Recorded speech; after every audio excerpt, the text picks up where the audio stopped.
Physical injuries at grave threats complaints si Davao City 1st District Representative Paulo Pulong Duterte. Ito ay matapos siyang sampahan ng reklamo ng isa umanong businessman na nagngangalang Cristone John Patria Moreno, taga Davao City. Ayon sa nagreklamo, ginulpi, pinagmumura at pinagbantaan umano siya ni Congressman Duterte. Sinasabing nangyari ang insidente sa loob ng isang bar sa Davao City noong February 23, 2025. Hindi na umano kumuha ng medical certificate si Moreno matapos ang pangyayari dahil sa sobrang takot, pero nakuhanan umano ng closed-circuit television ang insidente. Kasunod nito, kumalat sa social media ang isang CCTV footage na tila may kaugnayan sa insidente. Wala pang pahayag kaugnay ng video ang Philippine National Police. Tila inaasahan naman na ni Congressman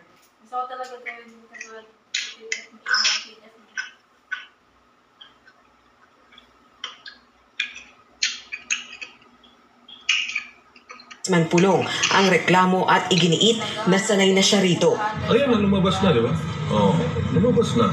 So, kung hindi ka matalo sa ayuda, matalo ka sa kasuhan, taka. Okay. That's the new politics of the Philippines right now. Dirty politics. Sanay na tayo dyan. Gayunman, wala pa umano siyang natatanggap na kopya ng reklamo. Ipinauubaya na rin niya sa mga taga Davao City ang desisyon kung ibuboto siyang muli sa paparating na halalan. Sa akong mga kaigsunan Dabawen nyo, karon nakakita. Mayo gani, paano na, ginpagbulig niya si Daxon. Yung ano lang, yung sa, picture at chuchu.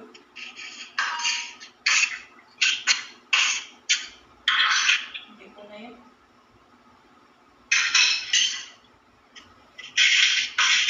Uy, nagpakita ako, no? Kung mag-video, dugay-dugay na nahitabo, sige lang, inyuhag yapong desisyon kung kinsa inyong butohon sa inyong pagka-congressman sa unang distrito. Di ko mag-vote o niya.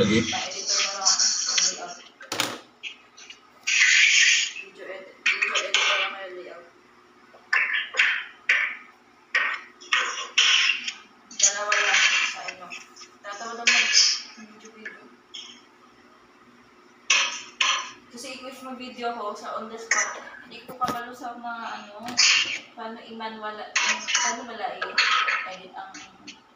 ang camera nila. Nan po ko sa abogado, kay hantod karon ila pang i-authenticate kung asa gikan ang video.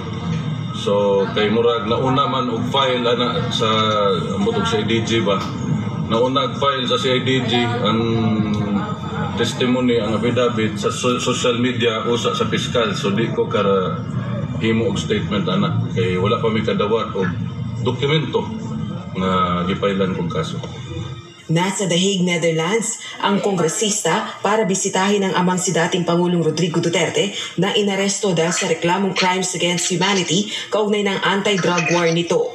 Rosa Licoz,